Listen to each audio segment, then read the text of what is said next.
Let me welcome us to the Muskogee Municipal Authority meeting for February 8th, 2021. Roll call. Mayor Marlon Coleman. Here. Deputy Mayor Derek Reed. Here. Ivory Van. Here. Jamie Stout. Here. Evelyn Hibbs. Here. Alex Reynolds. Here. Stephanie Morgan. Here. Tracy McGee. Here. Tracy Hoos. Here. Item number 1.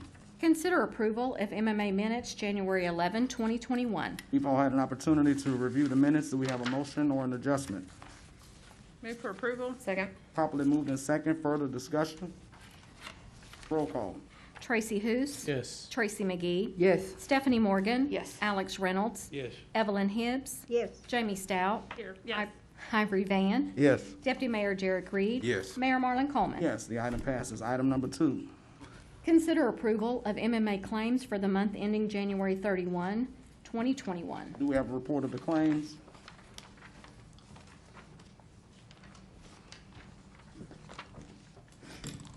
Yes, Mayor. You have before you the claims for that month for the Muskogee Municipal Authority, including the money that we have withheld for capital projects as directed by the council. Staff does recommend approval, and we'd be happy to answer any questions. Any discussion or motion for approval from the council? Do we or don't we have a motion? Move for approval. Second. Roll call. Tracy Hoos. Yes. Tracy McGee. Yes. Stephanie Morgan. Abstain. Alex Reynolds. Yes. Evelyn Hibbs. Yes. Jamie Stout. Yes. Ivory Van. Yes. Deputy Mayor Derek Reed. Yes. Mayor Marlon Coleman. Yes, the item passes. That will conclude that agenda. We will now move to the regular agenda for Muskogee City Council for February 8, 2021. Just before we go into our regular meeting on tonight, we want to take this opportunity to declare the city of Muskogee that this is Black History Month. The proclamation says, whereas Black History Month, we celebrate the vast accomplishments of African Americans to our nation's history and identity.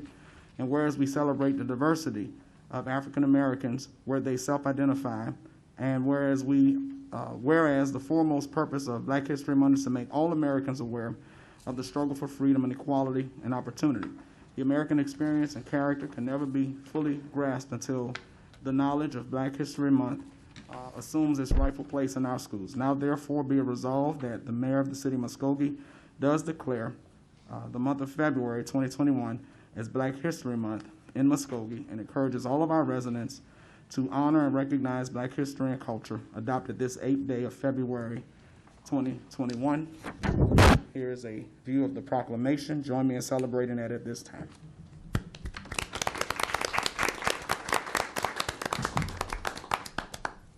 Let us stand for the invocation and flag salute.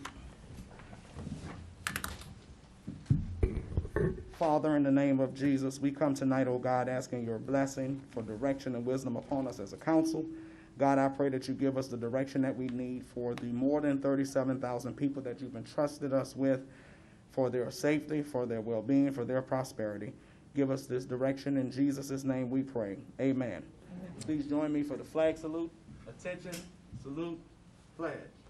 I pledge allegiance to the flag of the United States of America and to the republic for which it stands, one nation, under God, indivisible, with liberty and justice for all.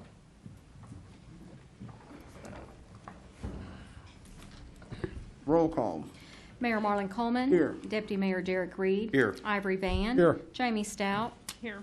Evelyn Hibbs. Here. Alex Reynolds. Here. Stephanie Morgan. Here. Tracy McGee. Here. Tracy Hoos. Here. We will now consider the approval of the minutes of the City Council regular session for January 25th, 2021. Do we have any discussion or a motion to approve? Move for approval. It's been properly moved in second. Any discussion on the minutes? Roll call. Tracy Hoos. Yes. Tracy McGee. Yes. Stephanie Morgan. Yes. Alex Reynolds. Yes. Evelyn Hibbs. Yes. Jamie Stout. Yes. Ivory Van. Yes. Deputy Mayor Derek Reed. Yes. Mayor Marlon Coleman. Yes. The consent agenda consists of items 1 through 3. Are there any items that a council member would like to move to the regular agenda? Mayor, I'm requesting that we move item number 2 to the regular agenda, please. We have a request from Councilor Reed to move the number 2 to the regular agenda. Mr. Tucker, do we need a motion? Item number 2 will be moved to the regular agenda. Any others? Item number 2. Roy said no. You have to approve the consent agenda. Yeah, Motion to approve the consent agenda. Move for approval. Second. Roll call. and one more thing, just to clarify, the motion to approve the consent agenda and the second was for items 1 and 3 only. Yes. Are we clear? Roll Yes. Tracy Hous. Yes. Tracy McGee. Yes. Stephanie Morgan. Yes. Alex Reynolds. Yes. Evelyn Hibbs. Yes. Jamie Stout. Yes. Ivory Van. Yes. Deputy Mayor Derek Reed. Yes. Mayor Marlon Coleman. Yes. Item number 2. Consider approval to authorize submission of letters of intent to the City of Muskogee Foundation for fiscal year 2021-2022 grant cycle for city projects as follows. A, Juvenile and Adult Community Service Program, $100,000. B, Muskogee Police Department Bearcat Armored Vehicle Special Operations, $200,679. C, Teen Center and Youth Volunteer Corps Program, $130,000. D, Mobile Stage, $100,000. E, Hatbox Baseball Improvements, $115,000. F, Depot District Train Tram, $100,000. And G, Demolition Cleanup, $300,000, or take other necessary action. Councilor Reed. Yes, I asked this item to be moved to the regular agenda. I do understand what the task that's set before us is to present letters of intent to the City of Muskogee Foundation. The way this agenda item was written was take it or leave it. You know, there are some great projects on here, and then there were some during communication lunches that we had questions about. But when we were faced with voting on this, we had to, take it or leave it. I did receive calls about some of the things that we're still unclear on, and I have a gentleman that wants to speak in reference to item number B, which is a $206,000 project for the armored vehicle for the police department. I thank Reggie Cotton. I did speak with Deputy Cotton today, and he answered some of the questions that I had, as well as Mike Miller. But if we could yield the floor at this time to Mr. Mark Hughes, he wants to make a comment, had some questions and comments about this specific piece in the agenda item. We have one person signed up to speak to that item. That person is Mr. Mark Hughes. I'm going to ask that you step to the podium, give us your name and your address, and you will have 5 minutes. Mark Hughes, 907 Nelson Drive, Muskogee, Oklahoma, 74401. I'm a little disappointed that there's not a fact sheet attached to this. This is a significant request from the police department for a very significant, substantial piece of military equipment that's also used for law enforcement. So imagine there's about 6 or 9 different variants of the Bearcat. One is law enforcement. So I don't know what's included in that variant. So I guess the question is, are we going to get one that has a tear gas deployment nozzle? You know, I guess it sticks out the Bearcat and shoots tear gas at you. Are we getting that? Is it used for riot control? Is it, what's it really used for? Are we going to get the battering ram, the one that has a battering ram in front of it, so you can knock down barricades or houses or whatever? It's also capable of going up to highway speeds of 90 miles an hour. It has the main armament with a weapon-mountable rotating roof hatch. Are we getting that? I don't know. It doesn't seem like we might need it. Has multiple side gun ports, so you can stick your guns out and shoot the bad guys. Is that the variant we're getting a part of the law enforcement? I don't know. I'm just concerned that I don't know what the city council been presented, but in the city council meeting that's open to the public, nothing's been given to the public of what's included in this law enforcement variant for the Bearcat. I'm a retired military. I support the law enforcement, but it's not like we're being threatened with Antifa like Portland is and everything else. So is there any military? Is it military intelligence? Is there any intelligence from the FBI or in the future that we're going to that we're facing some type of insurrection or something like that? I know we want to be prepared, but I'm not sure that the city of Muskogee actually needs something of this significance. The other, under what circumstances will the police department use this? Can they be specific and tell us why, how many times did they use the MRAP that they had previously? I guess it doesn't work anymore, but they had an MRAP, a military armored personnel, under what circumstances they use it when they have it. Did it save lives? That type of stuff. And then how much will annual maintenance cost for the law enforcement variant of the Bearcat? There's just a lot of questions that's not being answered that the City Council and the people of Muskogee are asking to accept without being answered. I mean, at the least, I think the police department or the City Council should request to the police department, provide us a fact sheet on exactly what you want with the answer to question on what specific circumstance are you going to use it. All right, thank you. Thank you, Mr. Hughes. Mr. Miller, would you care to give us some direction from yourself or from your staff? Mr. Miller, if you could, the two questions that I was really concerned about, I understand the history of, we had one in our fleet already that was donated to us. So my concern is what will be the total cost? I understand that this $200,000 is a match. What will be the total cost? And another question that I asked during the communication luncheon, how often, and like Mr. Hughes said, in what circumstances is it that we need such a vehicle here in the city of Muskogee? All right. Thank you, Deputy Mayor. I appreciate you asking those questions.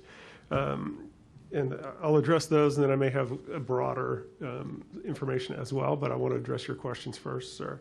The one we have in our fleet, again, as you mentioned, was surplus federal property. It is aged and doesn't really doesn't work sometimes when we need it to work.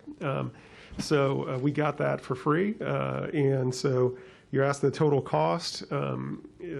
As the other one has worn out, the MRAP, in our special projects fund at the beginning of the year, or at the end of last year, in December, the City Council put $150,000 towards the purchase of this vehicle. And at that time, it was said in the meeting, there wasn't a vote, but it was said in this meeting, we know this isn't enough, but please make sure that we move forward in getting the vehicle purchased, not just a little bit here and we never end up getting the vehicle. So the total cost is the $150,000 that we have already budgeted, the City Council has approved, and then this $200,000 grant request, it would be a $350,000 vehicle. So that's the total cost. And the other question you asked was how often, under what circumstances is it used? I'll defer to Chief Teehee. I know it's used multiple times a year, and it's used in highly dangerous situations and highly volatile situations. We hope those are always rare, but unfortunately, we know that's not the case. And I'll have him explain those. And then the general comment that I want to make is what we're doing today is applying for a grant. That does not, when we actually go buy the vehicle, that will come back to you. And so we're talking about, we need a grant for this general purpose. You have to approve any purchase of this size. So when we come back, and the chief may be able to address specifics about the vehicle, but if we get the grant, then we will follow our purchasing policy and it will come back to you about the exact vehicle that we're getting. So with that being said, I'd like to ask Chief Teehee to come forward and address.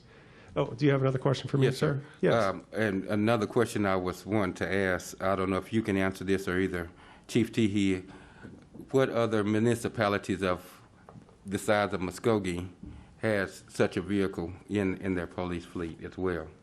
I'll leave that to Chief Teehee, but we're in kind of the unique circumstance that we don't have a big brother neighbor to rely on that can have that we can borrow, right? In Tulsa, some small communities around Tulsa may be able to borrow one from a neighboring community on the rare chance that they need it, but we don't have that luxury here in Muskogee. I will let Mr. Teehee address that more specifically, though, sir. Thank you. Mr. Mayor, may we recognize? Yes. Yes, Mr. Miller. I'm also curious, the functions, if we do get the grant for this piece of equipment, what are the specific functions that we need? Can Chief T answer that also while he's here? Absolutely, I'm sure he will. I'd like to know everything on that machine. Yes, I'm sure he will answer that, and he's well versed in it. And again, just to follow up, this is a grant request based off of this council already setting aside money and me trying to get a grant to match it. Turn the floor back over to you, Mr. Mayor. Thank you. Chief Teehee? As far as the specific specs go, that was all turned in with the letter. It's got all the bells and whistles.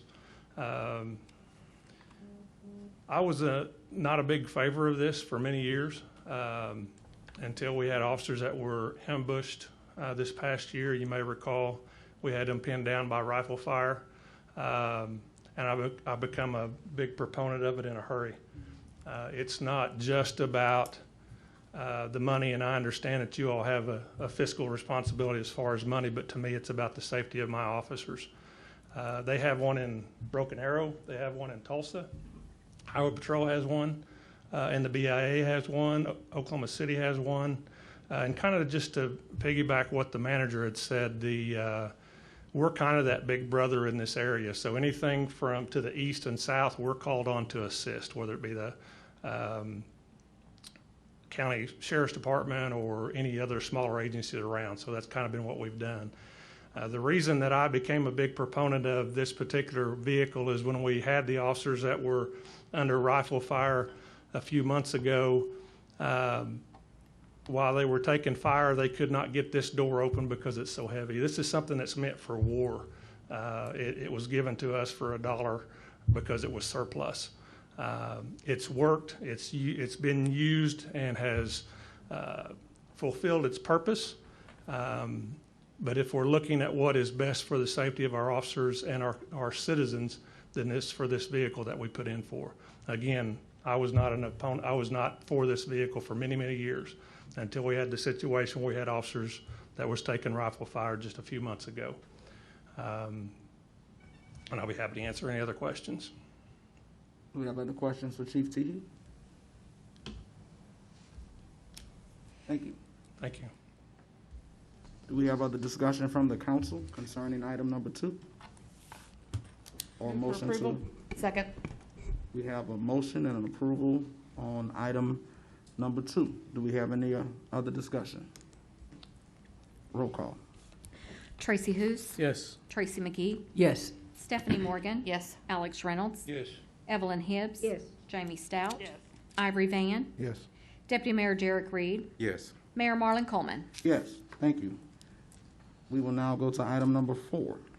Hold a public hearing and consider approval of ordinance number 4112A to close the 60 feet right-of-way shown as Evenpar Avenue, lying between lots 1 through 3 of Bushwood Circle Addition, more particularly described in the ordinance, providing for severability and setting an effective date, or take other necessary action. We will now open the public hearing and turn this over to Ms. Callahan. Thank you, Mayor, Council. This is a request to close the 60-foot right-of-way that is known as Evenpar Avenue, or the end cul-de-sac, and then the 60-foot right-of-way that extends south.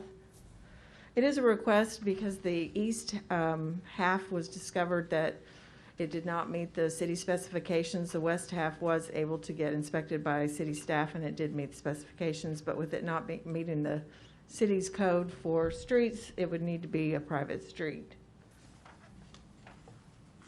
Staff, Planning Commission, and Public Works recommended approval. I'll be happy to answer any questions. We have one person sign up to speak to this item before we close the public hearing, Mr. Robin Hopkins. I'm going to ask that you come to the podium, give us your name and your address, and you'll have 5 minutes.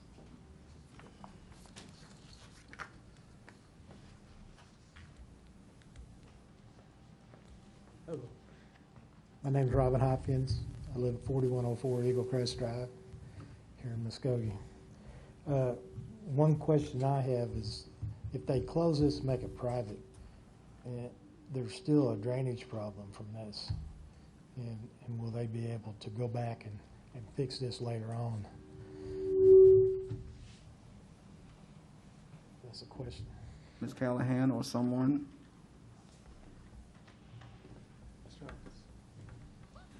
Don't mean to kick you out here. Oh, that's We okay. can share the microphone, certainly. So, yes, I've been out to Eagle Crest. I met with Mr. Hopkins and several others. There is a separate drainage issue, and we've talked about a separate plan to address. So the item today strictly has to do with the pavement and that area of street, not to do with the drainage. There is a separate project underway to help with that. One other thing is that it is subpar. If it starts breaking up, is it the responsibility of the homeowner or the city to fix that? It will not be the city's responsibility to fix. It will not? It will not. That's what this process is about. Okay. So the homeowners that buy those lots are gonna be responsible for preparing that, and do they know that? Ms. Callahan or someone? Yes, the two property owners that will use that cul-de-sac and that access easement were notified, and we didn't get any response. There are 3 lots, but only 2 are using that access. The third one is using 40th Street. And so there was no objection from the property owners. And there is a utility easement that will be retained. There's some utilities in there, so that can be part of the drainage issue too, is that utility easement. Mr. Hopkins? That's all I got to say. Thank you. Thank you, sir. We will now close the public hearing and entertain any comments or questions from the council. Yeah, Mr. Mayor, may we recognize? Yes. Ms. Callahan, can you pull up that picture again with the concrete? One that has the measuring tape? That one right there? I didn't add that one to this one. It was hard to see. Okay. But If I remember correctly, and I'd just like to say, when I took this oath to be a councilman up here, I took the oath to make sure the city is getting a fair deal and make sure our constituents, I'm taking care of my constituents. I commend the constituents out there at Eagle Crest because everything that goes on out there, they pretty much keep an eye on. And they generally call me when things are going on. And I went, like I said, I went out there on this project here, and that concrete right there, it may say 6 inches, but there's no rebar in it, what you normally put in. Everywhere you go, even on the sidewalk or driveway, you put in rebar. So that's one thing. It's not that they didn't want this to be in the city limits. It's because they didn't want to do a core sample, and they knew this, when they put this in, they knew it was wrong. So what we did was, we went out there, and I went out there with Mr. Hopkins. We were on city property, measuring to see how thick that concrete was. That concrete was 3 7/8 thick. That's it. Okay, after we measured that concrete that day, the owners, is that tractor right there we looking at? Yeah, that's the tractor with a bucket on it. So when we started measuring that concrete, that made him angry. And when he got angry, we standing on city property. Remember what I said? He comes at us with this tractor. If we hadn't moved out the way, he would have hit us. He used that tractor as a weapon against me and Mr. Hopkins at the time. And after that, not only did he do that, he called the police on us saying we were trespassing and we were harassing him. We wasn't harassing him. We were trying to see exactly what he was doing. Now, if they're going to build something else out there in this addition that they're going to put in, if they do it like they did this right here, those people are in trouble. They got a problem.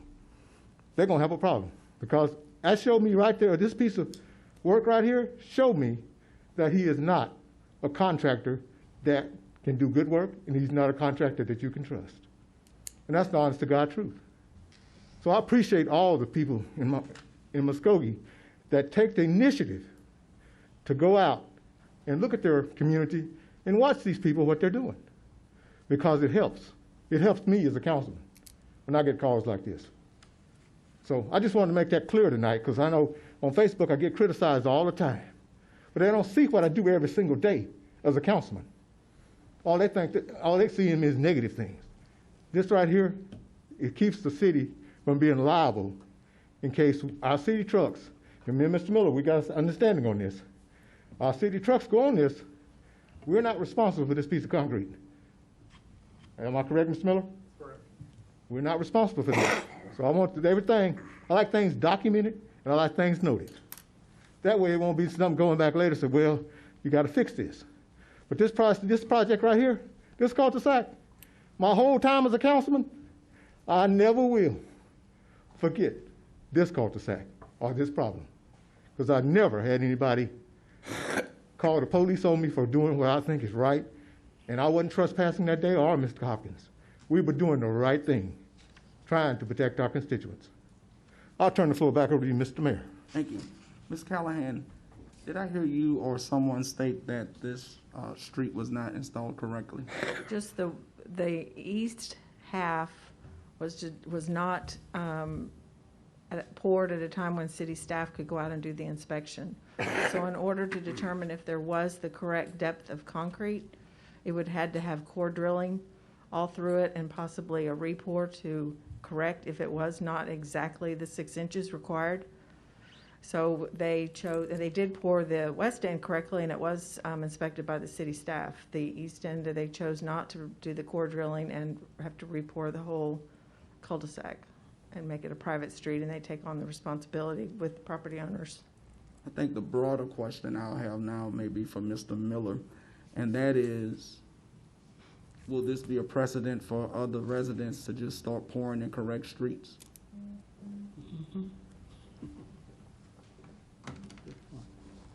I think the opposite. It's a deterrent. Most developers want to install it right the first time so they don't have to deal with the maintenance going forward.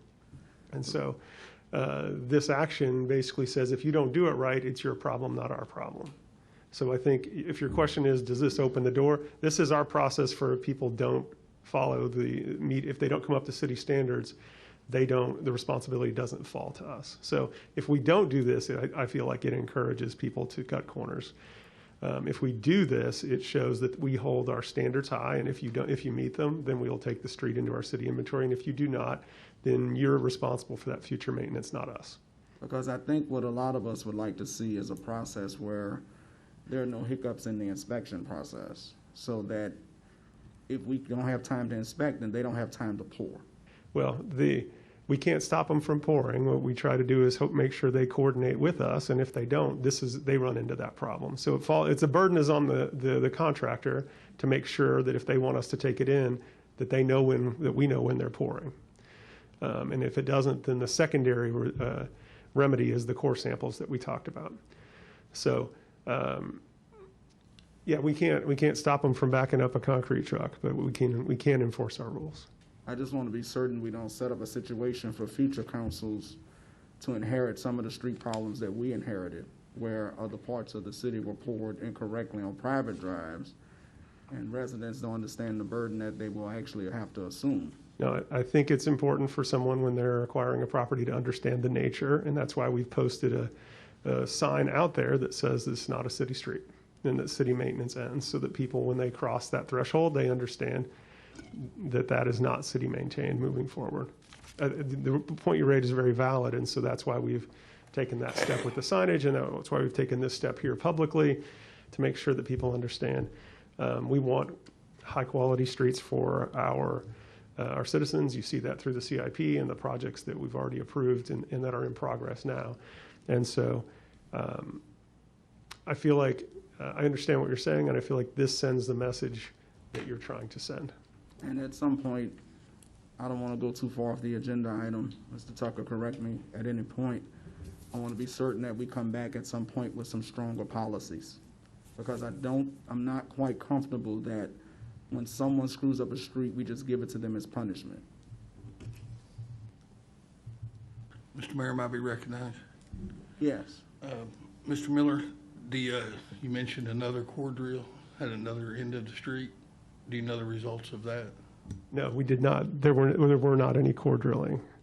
The second part that they did pour, we were able to inspect as they poured it. So we were able to verify whether it met standard or And not. did that meet the city standards? Yes. So That's up what I into was the informed. cul-de-sac, it will be a city street. Yes, up until where the new part's been poured. The existing street that's been there for a generation is still a city street, and it has been, and it still remains. And this does nothing to change that. Thank you, Mr. Alex. Mr. Mayor, may we recognize? Yes.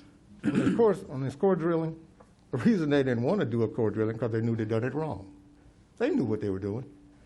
And what really gets me also is that the people that built this nice house away from this cul-de-sac that they got to back out the driveway on and come out the driveway on this, not only did they short corner them and us, so like I say, that's also a constituent of mine they cut corners on. by doing this cul-de-sac like this. This cul-de-sac does not have rebar. Anywhere you go and pour concrete, you have to put rebar in it. That's what keeps it strong. You don't go pour concrete on top of gravel. I'm not a construction person, but I've been on jobs, I've seen things done. I stayed on one of those Robinson Park. Because like I say, if you know a little something, and you're around them, they'll do right. But if you don't, they'll do anything they want to do. And that's just what they're doing out here. But like I said, the Eagle Crest people, they got people out there that know about construction also. And they was watching them from day one in this part right here. And it did not, I repeat, it did not have rebar. And they did not do it right, and they did not do that core sample because they knew it was wrong. So that's just what I got to say, and they know I'm right. I ain't got nothing to hide up here. Mr. Hopkins knows it right. Mr. Hopkins was looking at it along with the other neighbors out there in Eagle Crest. That poor lady bought this piece of property here and got to live with this. It is wrong. That's all I can say. I'll turn the floor back over to Mr. Mayor. Thank you, Mr. Van. Any other comments from the council? Do we have a motion? Motion for approval. I had a question. Yes, ma'am. Since it's private property, correct? Yes. The city has no jurisdiction over their private property, correct? Just the street, Just the street. And this is just the drive? the cul-de-sac. The cul-de-sac. And there was a continuation for possibly future development, that all of that was a 60-foot right-of-way, and they've closed that. It was just in case they wanted to. It goes into the floodplain area, so it'd be very hard to develop in that area, but we went ahead and vacated or closed that. So the problem that Mr. Van is saying that will happen is going to fall to the owners. The city will not be liable for that in any way. Yes. Thank you. Thank you. Tish, I have a question, if I could. Are they required to build the street on their property to 6 inches in with rebar? Or is that just if they want the city to take it into their property? The city specifications in our subdivision regulations have 8 inches of gravel compaction, and it's to a certain percentage, the compaction, and then, but it is the 8 inches, and then there is the 6 inches of concrete. I couldn't find anywhere where rebar was required. It is done when you have large semi-trucks, industrial streets, North 43rd Street, the big EDA project there had rebar. Anywhere you know that there might be some semis traveling. 24th Street doesn't have rebar. I don't think any of Eagle Crest does. And if you're cutting the street, it's hard to cut through the rebar. So it's probably better not to have rebar, that you have to get crews out to go through the mangled iron. But if they wanted to build a street across their property, and they wanted to build it at 4.5 or 5 inches, can they build it at 4.5 or 5 inches if they intend to maintain it themselves? No, we do ask that it is built to the city specifications. Thank you. I so wish that I had a picture on me that I took, and I done deleted it off my phone, that when they tied in the part, this part here, the street that was done properly and correct, it did have 6 inches of concrete, Mr. Callahan, and it did have 1 inch rebar. Mr. Hopkins can testify to that, because we seen it. That's what you tie on to. And when you're doing jobs here in town, from concrete people that I see, they putting wire and rebar in this concrete. They're not just throwing the concrete down. You got to have something to strengthen it. You know, so I disagree with you on that. They don't have to have rebar. I've been on seeing a lot of jobs that have rebar.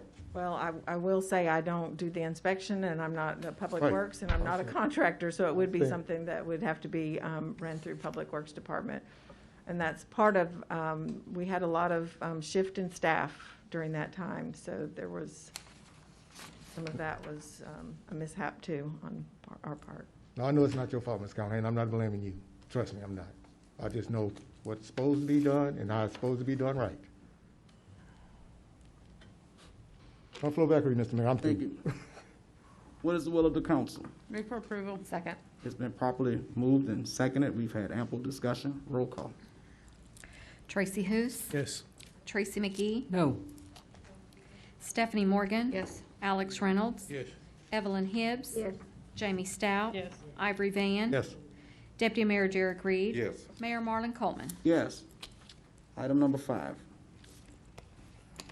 Hold a public hearing and consider approval of ordinance 4113A, annexing into the city limits property located at 6,000 West Broadway, more particularly described in the ordinance, and authorize staff to revise the official map of the city to reflect said change or take other necessary action. We will now open the public hearing. Ms. Callahan. Thank you, Mayor, Council. This is a request from Cincy Properties LLC. They are requesting to annex into the city limits. Its address is 6,000 West Broadway. There's also Oklahoma Street in the development. This is to allow for connection to the city services. They currently do have water. They're looking to extend or build new sewer lines and tap into the city's sewer system that's out that way. They currently have a lagoon that's going to need extensive repairs, and this was the route that they wanted to take.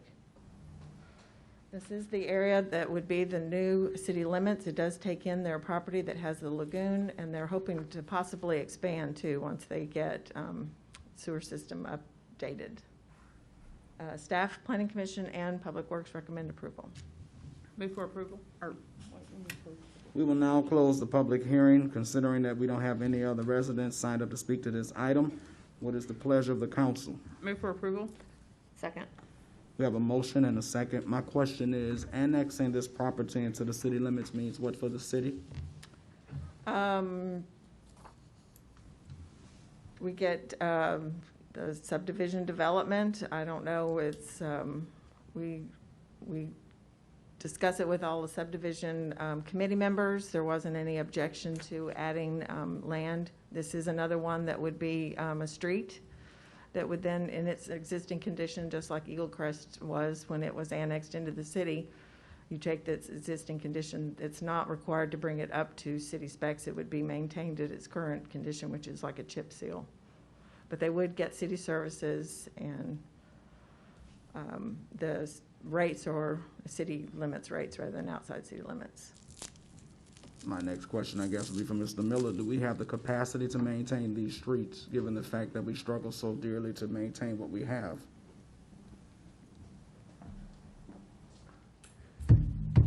So, short answer, sir, is yes. We generally try and if someone wants to annex in, we generally allow it, especially when they're already receiving several city services, and this allows a better continuity for our public service, or public safety as well, police and fire. You know, the number of streets here is relatively small, and we should be able to keep that within our northwest zone, which is where it would be, maintenance schedule. Thank you. I believe we have a motion. Did we have a second? Yes. Further discussion from council or questions? Yeah, Mr. Mayor, better recognized. Yes. Do we have any problems, Mr. Miller or Mr. Callahan, with any flooding in this area? No, it's not located in a floodplain. Okay. Turn the floor back over to Mr. Mayor. Thank you, Mr. Van. Any other questions?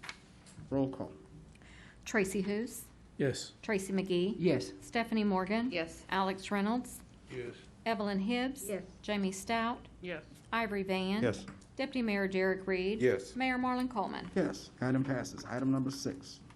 Hold a public hearing and consider approval of ordinance 4114A to rezone property addressed as 3210 North York Street from P Port Industrial to I-1 Light Industrial, and if approved, authorize staff to revise the official zoning map of the city to reflect said change or take other necessary action. We will now open the public hearing. Ms. Callahan. Thank you, Mayor and Council. This is a request from Behe Properties LLC to rezone the property from the current zoning of P Port Industrial to the I-1 Light Industrial. This is to allow for the existing motocross to be open to the public.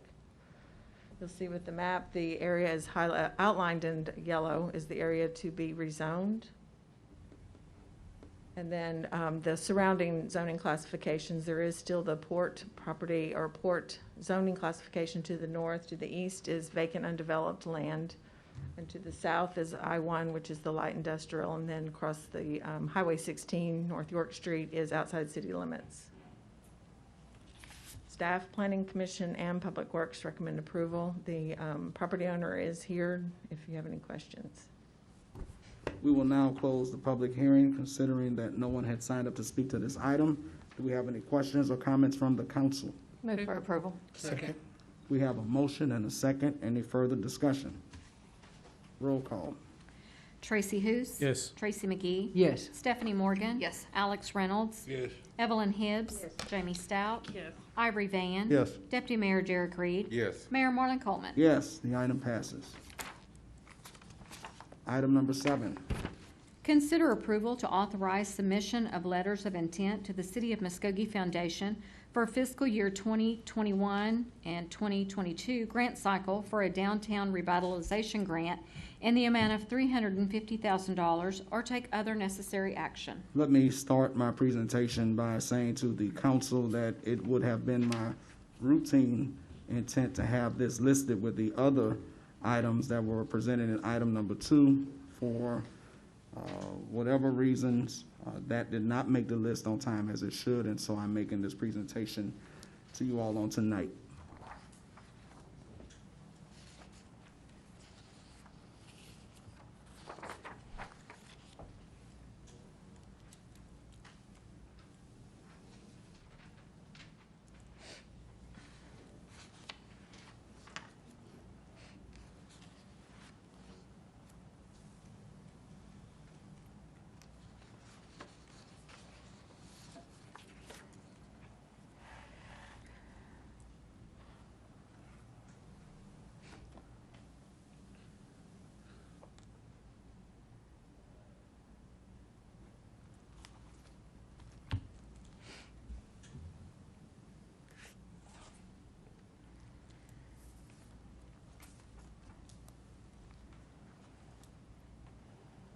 Do we need to return to this item to give them time to find it? Do we need a motion to adjust the agenda item? Move for approval. Second. Roll call. Tracy Hous. Yes. Tracy McGee. Yes. Stephanie Morgan. Yes. Alex Reynolds. Yes. Evelyn Hibbs. Yes. Jamie Stout. Yes. Ivory Van. Yes. Deputy Mayor Derek Reed. Yes. Mayor Marlon Coleman. Yes. My apologies to the public for that. Item number 8. Discuss and take action on a trails maintenance program overseen by the Parks and Recreation Department and organized through groups of volunteers interested in making a better Muskogee. We've had several conversations with some of the staff from OSU, and they had made recommendations that we establish and adopt a trails program. For those of us who live in Muskogee, one of our greatest assets is the fact that we have a number of public trails for public use. Residents have now asked to help and participate to keeping Muskogee more beautiful by volunteering to adopt sections of the trails so that we can maintain them and that they are beautiful all year round. And so what I'm asking the council to approve on tonight is the adoption of a trails maintenance program that will allow volunteer organizations to adopt certain sections of trail as we all strive to have a more beautiful Muskogee. That would be my motion. Second. Any questions from the council on this item? Yeah, Mr. Mayor, may I be recognized? Yes. You said the trail maintenance. Mhm. Don't the Parks Department take care of the trail maintenance? They do trail maintenance, but what we've had volunteer groups to do is ask if they can volunteer Picking up to adopt sections of the trail, similar to what we do with the Adopt the Streets program. So on, I think, the north side of 24th Street, if I'm not mistaken, one of the sororities adopted that section of the street to help with the weed whacking, maintenance, and that type of deal.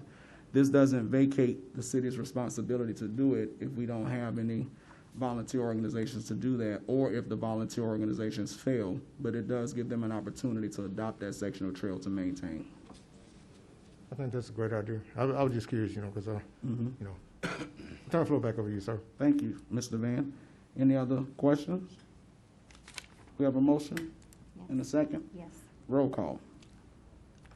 Tracy Hous. Yes. Tracy McGee. Yes. Stephanie Morgan. Yes. Alex Reynolds. Yes. Evelyn Hibbs. Yes. Jamie Stout. Yes. Ivory Van. Yes. Deputy Mayor Derek Reed. Yes. Mayor Marlon Coleman. Yes. Item number 9. Receive report on the progress of the installation of solar panels at the Muskogee Civic Center and take other necessary action. We are very fortunate in our city to be ahead of many other cities in northeast Oklahoma by taking the initiative that was adopted by this council to have a solar panel project placed within the Muskogee Civic Center. There were over 825 solar panels installed to the Muskogee Civic Center here in Muskogee. What this does is gives us an opportunity to practice being green from the standpoint of a cost savings perspective for our residents as well as for our city within our own budgets. As you can see on the screen, we have the panels in full display. This was quite an event that we put together. They're not with anything. What? So we'll just go on with that one. We were very fortunate to have 892 solar panels, 5 inverters, 450,000 kilowatts of power with a lifespan of 30 years and an average monthly savings for the city of Muskogee of about $3,600 per month. We do hope that the project that we have completed now with the solar panels will be an example of what we can do going forward as a city to investigate further possibilities for not only going green, but to have a cost savings for our city.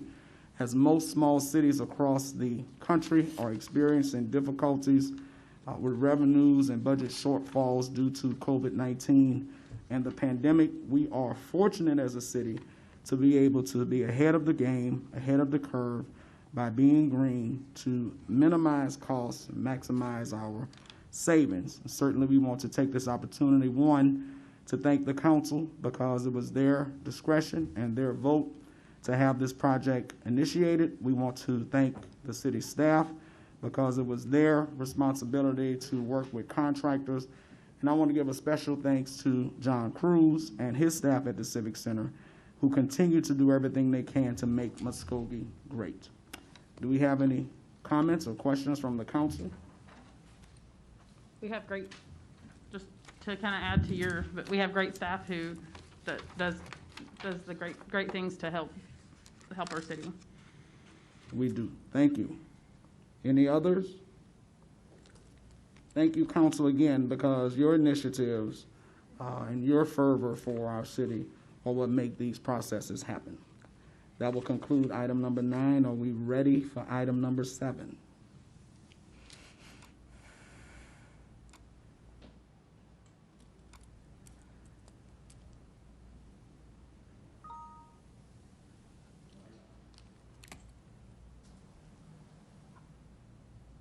Thank you, staff.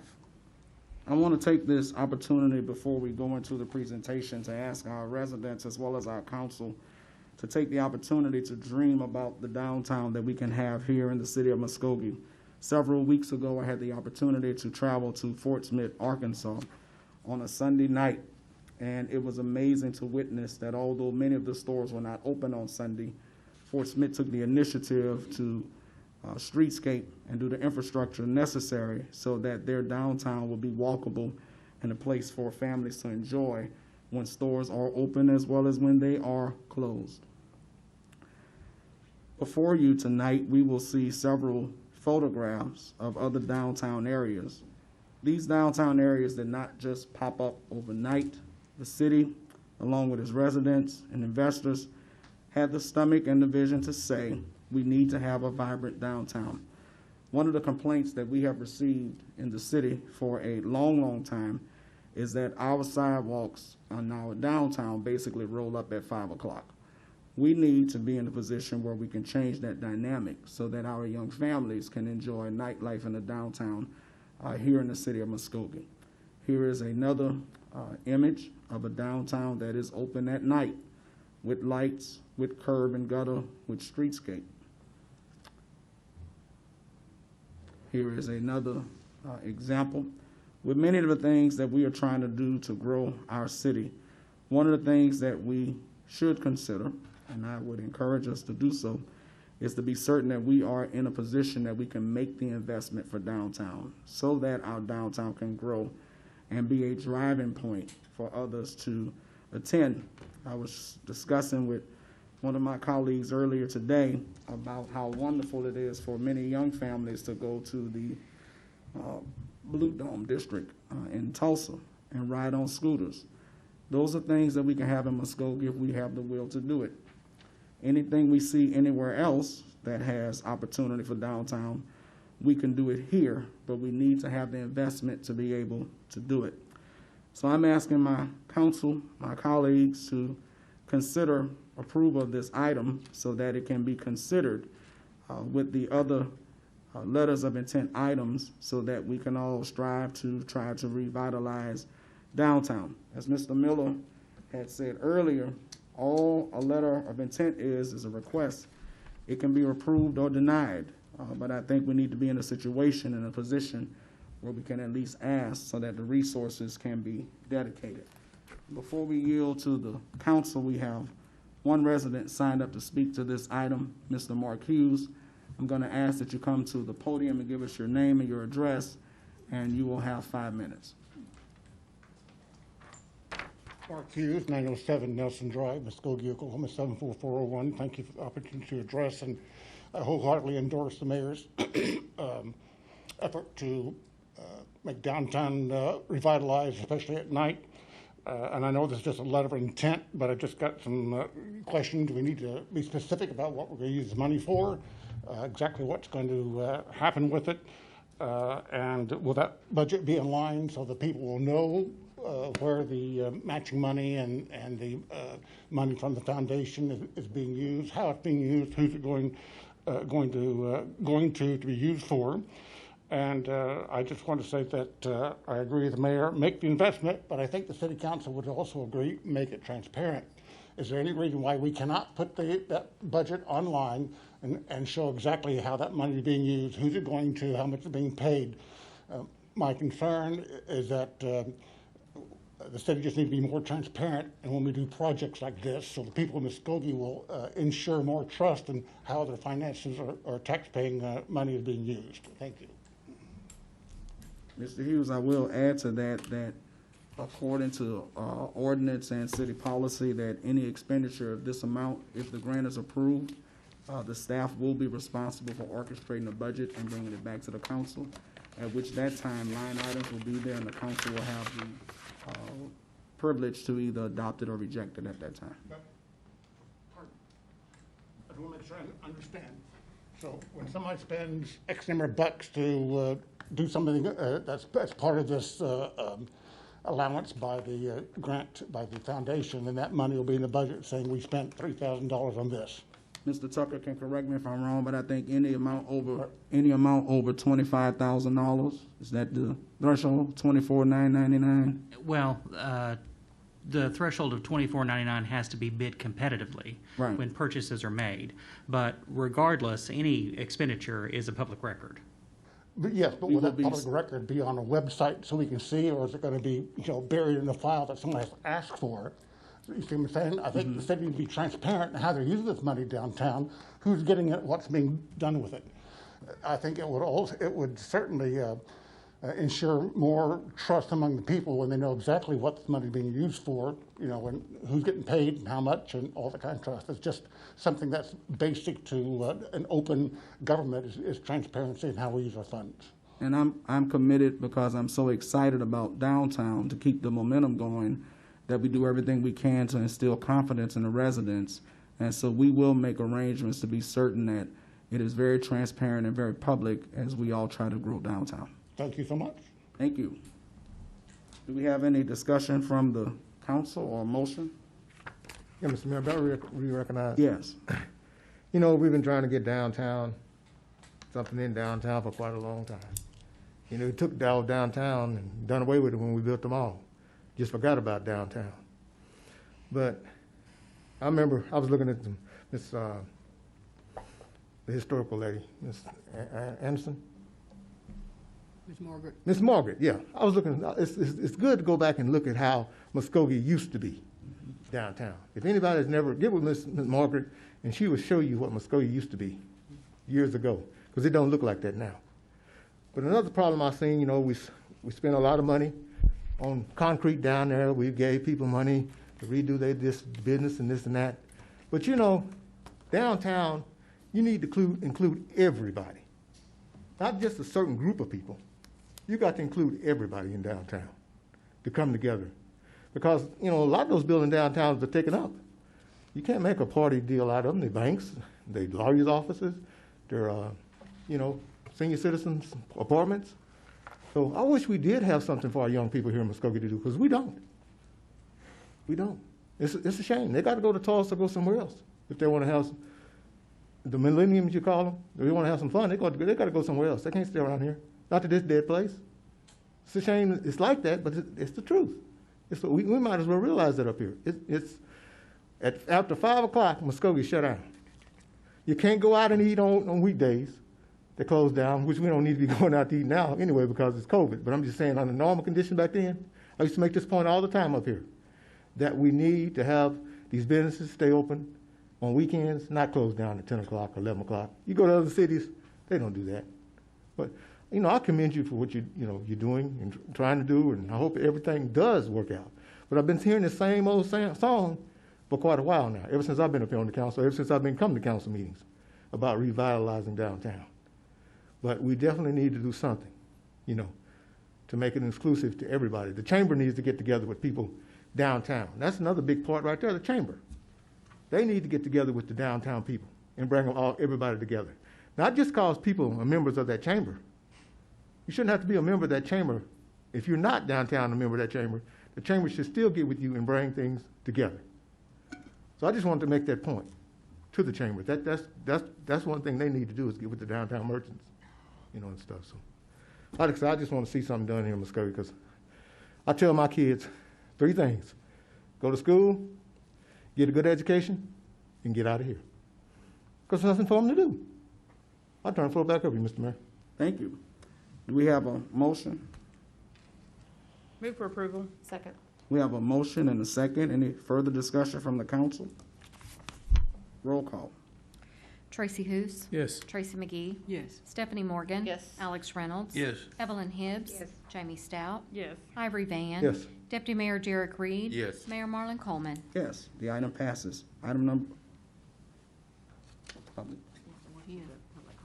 We have one resident signed up to speak to us tonight, Jamie Stout. I'm going to ask if you give us your name and your address, and you'll have 3 minutes. Okay, Jamie Stout, 319 Kingsway.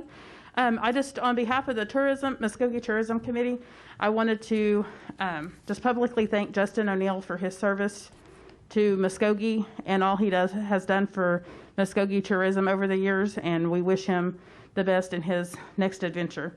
And we would like to invite everyone to a reception for him tomorrow night at 5 p.m. at the Whitlock Wish House. Thank you. Thank you, Ms. Stout. Item number 10. Consider an executive session to discuss and take possible action on the following.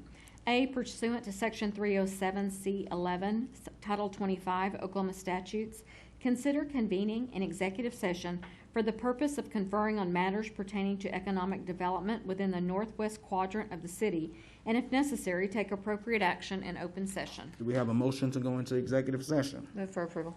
Second. Roll call. Tracy Hous. Yes. Tracy McGee. Yes. Stephanie Morgan. Yes. Alex Reynolds. Yes. Evelyn Hibbs. Yes. Jamie Stout. Yes. Ivory Van. Yes. Deputy Mayor Derek Reed. Yes. Mayor Marlon Coleman. Yes, we will now convene into executive session. I'm going to ask that the public will please excuse themselves at this time. We will now reconvene from executive session. Roll call. Mayor Marlon Coleman. Here. Deputy Mayor Derek Reed. Here. Ivory Van. Here. Jamie Stout. Here. Evelyn Hibbs. Here. Alex Reynolds. Here. Stephanie Morgan. Here. Tracy McGee. Here. Tracy Hous. Here. Mr. Tucker. Thank you, Mayor. Item 10A, pursuant to Section 307C11, Title 25 Oklahoma statutes, the council did convene an executive session for the purpose of conferring on matters pertaining to economic development within the northwest quadrant of the city.